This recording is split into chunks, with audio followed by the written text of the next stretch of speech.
दो जो चाहो, पूरी इच्छा होगी तेरी। माँ, मैं मांगूंगा अवश्य, पर झालमुड़ी नहीं मांगूंगा। हाँ, झालमुड़ी मांग लूं, रसगुल्ला गुलाब जामुन मांग लूं, ये नहीं मांगूंगा। मांगूंगा, बहुत कठिन शर्त होगी।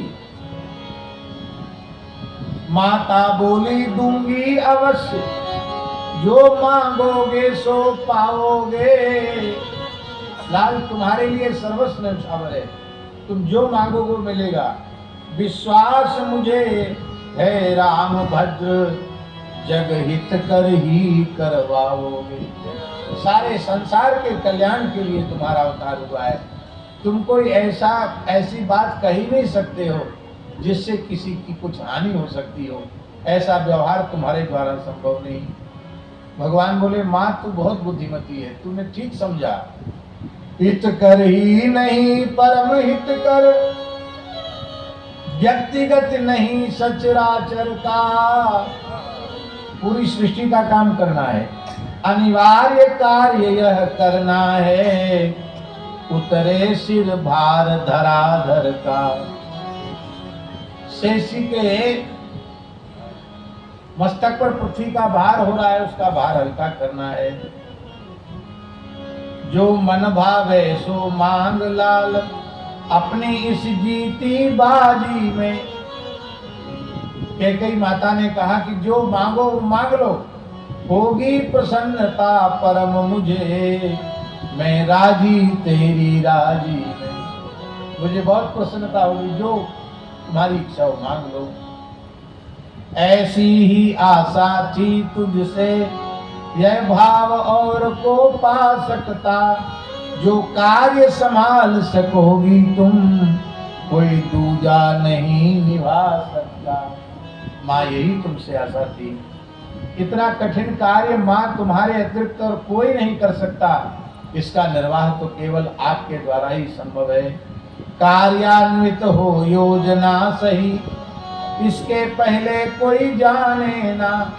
परमा वचन दो, जब तक यह योजना कार्यान्वित न हो जाए, तब तक इसका किसी को भेद पता नहीं चलना चाहिए। क्या भेद? बोले, निज दो वरदान पिताजी से, हट कर पूरा करवा लेना। जब हमारे राज्याभिषेक का प्रसंग आवे, तब तुम पूज्य पिताजी से हठ पूर्वक अपने दो वरदान पूरा करवा लेना। कौन से दो वरदान? जब होए पिताजी मेरे हित, राज्याभिषेक के अभिलाषी, मां लेना तब ही मांग राम हो, वर्ष चतुर्दश बनवासी।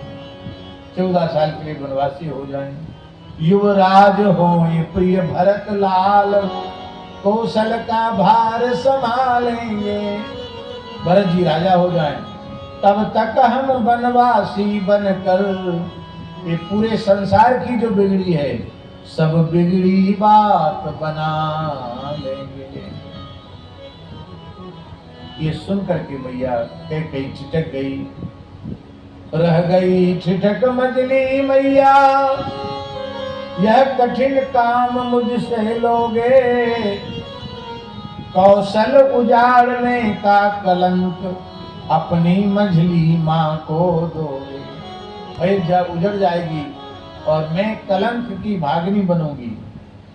रह कर जग में रह कर सबकी, रह कर जग में सह कर सबकी, हे लाल कठिन जीना होगा। सारा संसार निंदा करेगा मेरी। इतनी निंदा, इतनी उपेक्षा पाकर के जिंदा रह पाना, जीवित रह पाना कठिन होगा। आजीवन शिशक शिशक होगा, अपयश कुटुम का कटुतम विष पीना। अब कीर्ति का जहर पीना पड़ेगा। लेकिन मेरे लाल, ये तुम्हारी प्रसन्नता इसी में है, तो मैं सब कुछ सह लूंगी, पर तुम्हारा मुखमल मुरझाया हुआ नहीं देख सकती। फिर भी यदि तुम्हें पसंद यही योजना अगर जग हित कर है। अब आगे की पंक्ति पर कैकेयी माता का वास्तविक स्वरूप है। इसलिए रामचरित्र की जननी माता कैकई है। कैकई न होती तो राम जी चित्रकूट नहीं आते। फिर कहाँ आप लोग रघुवीर मंदिर बनाते, कहाँ राम कथा सुनते, कहाँ कामदगिरी की परिक्रमा लगाते, कहाँ आरोग्य धाम बनाते, कहाँ विश्वविद्यालय बनाते। ये सब इसको तीर्थ बना दिया कैकई माता ने। फिर भी यदि तुम्हें पसंद यही योजना अगर जग हित कर है, पति पुत्र राज्य सुख सुयस स्वर्ग तब रुचि पर सकल न्यौछावर है। हे राघव, तुम्हारी प्रसन्नता के ऊपर, तुम्हारी रुचि पर पुत्र भी न्यौछावर है, पति भी न्यौछावर है, यश कीर्ति स्वर्ग सब कुछ न्यौछावर है।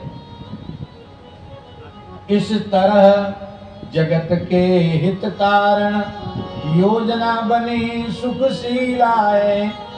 कैकई मातु निमित्त मात्र यह नारायण प्रभु लीला है।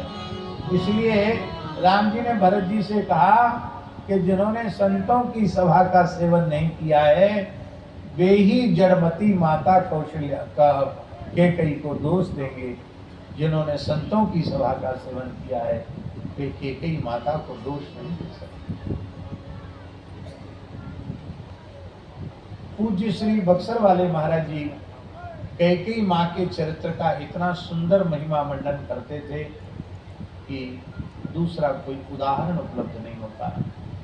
दूसरे पूज्य श्री संत गोपालाचार्य जी महाराज भी कैकई माँ के चरित्र को बहुत अद्भुत तरीके से कहते। एक बात चित्रकूट में हम बड़ी विनम्रता पूर्वक निवेदन कर रहे हैं, शायद पहले कही कि नहीं कही,